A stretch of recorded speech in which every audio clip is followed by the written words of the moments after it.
Coach Thompson, congratulations. Thank you. Exciting to get a win for us here in Omaha for our program. These three men were sitting next to me were major contributors in the ball game for sure. The beginning and the end with the pitching I thought was really good. Trace Bright, I think I gained more respect for him today than ever. Thought he was one hitter away. I don't know if he knows that, but one hitter away of coming out in the third inning. But he weathered the storm. We really were scouting report interested. Can their fastball survive? And really their first two runs come off of breaking balls that I can't see from the side, but maybe grabbed a little more plate, or not our best breaking balls, how they got their first two runs. And one just barely hit the chalk down the third baseline, and he held it together and come back out with his fastball in the third inning and got us all the way through the fifth. Left a runner at third to finish his outing. Sheehan gave us an inning. I'm a pitching guy, so I always think how important that is. And then with two outs in the seventh, and they're at their three-hole, my job is to get Berkey in the game. Got out of that, and then we were able to get to 4, 5, and 6 as he needed to be pitching against them there in the eighth, and then we were able to get through the ninth inning there. And then my favorite offensive inning was the fifth inning. I think Brody got a ground ball to the sixth hole. We finally just got to get to a hit-and-run approach, scrapping our at-bats. We had 5 3-2 counts. We lost them. I know we had an 8-pitch at-bat by Rambush to start off the game, and then just the full counts we couldn't win. And then I'm just tired of watching us sit there having at-bats, so we did some goofy stuff. We bunted the ball too hard for the first out. We did a first and third, and we delayed too much from leaving at third, and I thought it made me happy. It was goofy baseball, but we scored 4 runs the very next inning because it just seems like we got each other's attention. I was watching Oklahoma last night, and they make the first and the third out at third base, and everybody's throwing trash at them, and I'm like, they're right where they need to be. They're playing, they're attacking, and they're going for it. And I thought that helped us work into creating the sixth inning. And then Cole Foster had a big hit for us and has been struggling just health-wise to stay on the field, and was a big hit for us. But thankful to get a win and look forward to competing again tomorrow. Okay, we'll start off with questions for the student athletes. If you have a question, raise your hand and we'll get a mic to you. Start here with Aaron and then we'll get. Thank you. Aaron Fitt, D1 Baseball. Trace, what do you think were the key adjustments that you were able to make after that second, third inning to kind of find your groove and get deep into the ball game? Location, that was the biggest thing. They were aggressive, so being able to flip it off speed in there, behind in the count, was huge for me. We knew that they were aggressive going in, but they jumped on some first pitches and made me pay for it. But I think I got my command later in the first a little bit, and then better in the third more so. So that was the biggest thing for me. Okay. So far this postseason, you guys name have affiliation, Oh, please. sorry, that's my fault. Andrew Stefaniak, AuburnDaily.com, and you all have sent 3 Pac-12 teams home this postseason throughout the regional, super regional, and here in Omaha. How does that feel to represent your conference this well and to play baseball against one of the top conferences and beat them? Why don't you start, Kaysen? Anytime we can play good teams, we want to represent the SEC well. Obviously, all Pac-12 teams we played, I respect them. They have really good players, but being from the Southeastern Conference, having 4 Western Division teams in here, we just want to play good baseball and try to represent our conference well. And it obviously feels good to win against such great teams like Stanford and Oregon State and UCLA. All have great programs, all have great players. We're just trying to represent the conference well. Okay, here in the back. Mark. Mitch Kutcher, CWS 247. Blake and Trace, what kind of effect has Tim Hudson had on the pitching staff? He's been awesome. He actually helped me pick up my cutter, and he's work. He'll work with anybody if you ask him. He's always looking to help. And after every inning, I come in the dugout and I'll go over there and talk to him. First thing, I'll be like, he'll ask what's working, what's not working, and then right before I go back out, I'm like, what do you think I should do to these guys? Like, who do I have coming up? How should I pitch these guys? How should I work around them? Are there any places I need to be worried about? And with a mind like that in the dugout, you've got to take advantage of it. So I would say that he's with that much experience, there's a ton of knowledge, and trying to pick his brain all the time at practice, even when you're not pitching, about things, how he sees things, that's big for me. So I try and get little tidbits of information that may help me that I can apply to my game. Okay, back here. Ryan Hennessy, NBC 13 in Birmingham. For Trace, you hear your coach, ups and downs of this game with your backs up against the wall. When you saw Cole make that play, what was that going through your head at that moment? He's been great all year. Big swing today for us. He was fighting the heat, which was amazing for him to finish that game. All 9 innings was big for him. But I know that the offense was about to heat up at some point, and I knew that they had our back. And then, Tommy and Berkey coming in after me, I knew that they had the game right where they wanted it. And in their hands, I was happy with them finishing the game. Okay, here. Adam Cole, the Opelika Auburn News. A question for Blake. I know Butch had kind of talked about it a little bit earlier in the season, kind of getting you back to top form since that injury during the Tennessee series. You've looked probably as best as you have all year from Supers till now. Just wanted to ask if there was maybe a point recently where you felt like you've gotten to that top form, and just I guess what's been working best for you since the Supers?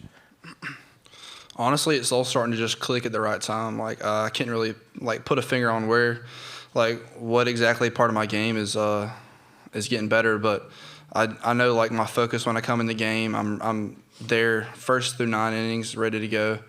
Just the mental aspect that's been locked since postseason plays come around, and then everything's starting to click on the mound. So.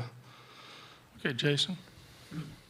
Jason Caldwell, Auburn 247. Cason, just you touched on Cole's swing, but how big is that for an offense to have one of those breakthrough swings in a game like this? Especially the way that y'all guys have been the last couple of games swinging the bat. It's huge. Like Coach Thompson said, we lost a lot of 3-2 counts. We were battling, and obviously offensively we haven't been where we want to be the last 2-3 games. But for Cole to really put a spark in our offense. And I mean, you could tell just everyone's at bats. We're a little bit more on the attack after Cole's big swing. I hope that can carry momentum into this week, into tomorrow when we compete against whoever we're playing. But that swing meant a lot, and Cole came up in a big moment, and he's been huge for us all year. But that really put a spark in our offense today. Okay, we have a question on Zoom right now. Please give your name and affiliation and ask your question. Yes, Mark Murphy, inside the Auburn Tigers. This is for Trace. What does it mean to you to get the start today, considering you had such a rough outing out in Corvallis, and I guess you got to feel great about the way you pitched? Yeah, you want to bounce back. That was a tough outing for me, but I endured that whole game. My offense had my back that first game, and, we pulled it out. But you try and learn from it and move on. But I wanted to get us off on the right foot, and I kind of had us behind the 8 ball there for a few innings. But, like Cason said, once the offense got rolling, I knew that we were in a good place with the bullpen set up and how we were with that lead. Okay, right here. TomGreenale.com. For any of you guys, I think on the broadcast we all saw that little bird in the dugout. Can you guys tell us, what happened there and when you guys first saw it? They were playing, so I was over there front row seats with the bird. Somehow it managed to find its way in our dugout. Maybe a little rally bird or something, but it seemed to work for us. Okay, Mike, this will be our last question for the players. Mike Patterson, Omaha World Herald. Blake, can you just talk about that first batter you faced in the 7th inning and coming in with the bases loaded like that? When I was coming in, you kind of try to, the bases are loaded, but you kind of have to flush it. Your main focus is that first guy out of the pen. That's what we focus on as a bullpen, and coming in there and being able to command some pitches. I don't think I had my fastball command all day, but the cutter was working and the changeup was working, and that's what I had to lean on. And I got, I think it was a 3-2 count or something. I was right on the brink of walking in, but thankfully I got that strikeout and got us off the field. Okay, guys, thank you. A reminder that the locker room is closed, and George will help you with any other requests you might have. So you're excused. Trace, that was the scrawniest war eagle I've ever seen. Bird. Where am I at? I don't even see these things. I didn't even know there was a bird. Yeah, what am, You're where am I? busy. I don't know what I am, Thank but I you. didn't see a bird. Thank you. Okay, questions for Butch, and we'll start right back here. Butch, when you heard your players, Name and affiliation. sorry, Ryan Hennessy, NBC 13 in Birmingham, when you heard your players say, you were kind of explaining that you had to get creative in the fifth and the sixth, they went on attack mode. Is that what you need to hear come Tuesday, Wednesday, Thursday now? Yeah, we're just at a stage, I think we traveled a bunch, 5,000 miles, and quick turnaround for us. And I just want us to get our feet back underneath us. But more importantly, I want us to, man, if you leave here, my job is to keep a group of players and coaches to leave with no regrets. Just let it hang out. What are we going to do? Screw something up or make a mistake? And I want them to attack as much as they can. I think Dan Gable, I said it, attack 3 times. He wouldn't say it once. Dan Gable will go attack, attack, attack. And I want them to go out that way. And it's not always going to be perfect, but I just don't want to sit there for 9 innings and us just have at bats. So that's why I'm trying to make a deal out of that. I kind of asked for it. So anything that looks dumb, it's always my fault anyway. So I might as well go ahead and call it out and get them stirred up a little bit. And I do. I think the 5th inning led to a chance in the 6th. Okay, yeah, okay. Yep. Butch, Brian Stoltz, Auburn Rivals.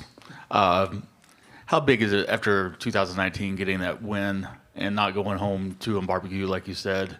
And how big is that momentum going to carry over into the next game? Yeah, I don't know what carries over to the next game, but absolutely our program winning a game here is not just getting here, but winning a game against an amazing team. Dave, I think about Marquist all those years growing up, what an amazing program. Just a chance to compete against them. I've embraced every one of these teams that we've got to play because I respect the game. I care about the game so much. It even gets me in trouble sometimes, but I care about our sport, and I think it's at one of the best places it's ever been. And just an opportunity to get to compete against that program is a box that I get to check personally, but our team is another sense of accomplishment for our program. So it's not just a win. It's important for us as we continue to try to build ours and build a brand of respectability. Sincere respectability with our program. So it is a big deal, and it gives us a chance to compete again. I don't know. Our word today was surrender, and I'm sitting in my hotel last night, and I'm like, all right, y'all telling me only 4 teams out of the last 40 years have lost that first game and won a national championship. Who is it? And then I looked, and I was like, okay, well, Pat Casey did it in 6 and 18, and Tanner did it in 10. How about I call them tonight? Since I'm sitting here.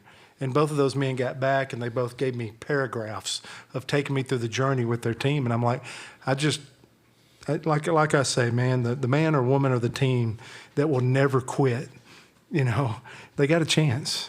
And I just want us to fight, and I want us to attack. And that's all you can ask for. The score will take care of itself. But those men, it was like they were excited to hear from me. And they're like, yeah, this is what we did. This is what we talked about. This became our focus. And I'm just hunting for every inch we can for our program. So thankful for today and excited about tomorrow. Okay, Mike. Mike LaPresta, NCAA.com. In the 6th inning, you got one guy who takes a foul off his shin and it looks pretty painful, and he stays in there. You've got a guy who, by all accounts, is looking like he feels really lousy and gets a big hit. Can you just talk about the sheer grit that was on display in that inning, and how bad does he feel? Yeah, he doesn't feel great. Shouldn't he be in here? He got 3 RBIs and 2 hits. He should be in here right now. So you can imagine he's probably getting IVs, is what I was told, because he should be sitting here at the table visiting with us right now. So he's doing all that he can. Like he barely pulled into second, and he dropped his head, probably the biggest hit of his life, and he's trying to keep his head up. So he's just done an amazing job. I think back to game 1 now, people really pile on people when you don't swing it offensively. Team looks lethargic when you're not getting hits sometime. But I got little Bello trying to run through the left field wall. He's trying to fight with a fan. He's diving on the line. I got Brody took a bite out of the tarp. From a coaching, I'm always want to be level 2, not like on my couch at level 1. I know they're fighting for us. Sometimes it just doesn't always look as pretty or clean or the execution, because this is what this is all down to. Whenever you have success here, or you're playing somebody that's the best of the best of the best. Every one of these teams had to climb a mountain. Everybody's hot enough. Everybody's good enough. So, but these guys are giving us all they got. I love my team. Okay, Adam. Butch, Adam Cole, Opelika Auburn News. I just kind of wanted to ask about you guys. Really roughed up their best pitcher, who's been dominant for them all year, and I know you only got so much time to game plan, but was curious how much of the game planning maybe went into going up against Quinn Matthews, and I guess the success in that frame. Was wondering too if it was a blend of the bats finally breaking through, or you guys maybe having a plan for going up against him. Yeah, I think we finally just exhaled. It's really neat how the players, their perspective, when Cole hit the ball, that was a big exhale for our offense. But like I say, that fifth inning, just starting it up, trying to do a little bit, I just think that got us wanting to go a little bit. And we knew we'd see him. We've been watching video of him. I mean, that's their guy. And thankfully we got in there that early. It's hot out there. And I looked up at the board one time. He's at 56 pitches, and he's an amazing pitcher. And then they brought in a lefty there to finish a game. It was 95. It was pretty good, too. So, all in all, we knew if we had any chance of winning today, we were going to have to deal with him. And I thought we did a pretty good job. And, we brought Burkhalter into the seventh there. Come on, Sheehan. We got 2 outs and nobody on. We got a hit that, we just defensive replaced there. And that was the one place, the park today, where that ball was traveling, was the left center field. And we took a little flat route, and then you couldn't catch up on it late. We hit a batter, and then another single sharply. So we, like I said, when you're right at that part of that lineup, we had to go ahead and dump our guy in, but we got Burkhalter in there a little bit later, and he had a lead. So, but Matthews is a really good player. We really didn't know what kind of starting pitcher we would get. I think they've moved around a little bit with their 2-hole guys, and we just tried to take the 2 or 3 best guys and started preparing for them. And Matthews is absolutely one that we watched a lot of video and tried to talk about what we have to do against him. Okay, Jason, this will be our last question for Butch. Jason, Auburn 247, Butch, you're a pitching guy at heart. What's it mean for you to see an outing like that, not only from Trace, but to have a pitching outing like that in that big of a moment? Yeah, just I looked at it. We struck out 13 the other night. We struck out 16 batters today. I had no idea. And Trace, they hit him. He made a couple of breaking balls, but he steadied himself and he went to another level in the third.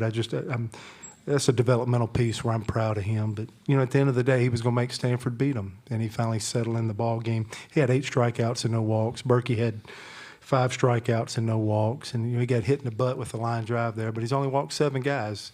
He does have the ability, whatever you think skill level is of Burkhalter, he can at least shove it in the strike zone. And when you can do that, the tenets of the baseball game usually work out. So we get out of there with 1 walk and I think 1 hit batter against a really good offensive club, and that gave us a chance. It's just like when I was bragging on the tip of my hat the best I could to Ole Miss the other night. There's just no walks. They just did not help our offense any. We got a little more help today, and then we had a couple of big hits, Foster and really they handled, I thought they pitched Sonny tremendous. They would go up in the zone, off the plate. He had a really good at bat, but it was a fly ball to right. There wasn't much happening to right today. And Pierce and Foster had a couple of big hits for us today. Butch, thank you. We'll see you tomorrow night. Yes, sir. Thank you. You bet.